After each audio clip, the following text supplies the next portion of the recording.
Des rapports secrets de la dictature argentine découverts. C'est la première fois depuis la fin de ce régime il y a 30 ans qu'une telle masse d'archives a été mise au jour. Elles se trouvaient au siège de l'armée de l'air et c'est grâce à un nettoyage dans un sous-sol qu'elles sont remontées à la surface.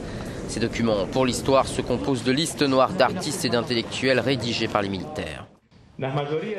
La majorité des documents sur la question des disparus portaient sur ce qu'il fallait dire à l'opinion publique. Les discussions internes étaient plus sur la manière d'aborder les médias et sur comment il fallait désigner ces personnes disparues en utilisant des euphémismes tels que « aller et venu à vérifier », explique l'actuel ministre de la Défense. Les familles de disparus de la dictature, notamment les maires de la place de Mai, réclament depuis 3 décennies aux militaires et à l'Église de communiquer leurs archives.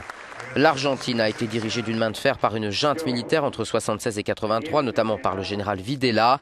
Ce dernier avait été condamné à la prison à vie pour torture et crimes de masse. Il est mort en prison le 17 mai dernier. 30 000 personnes ont été éliminées durant cette dictature et seules quelques centaines ont été identifiées à ce jour.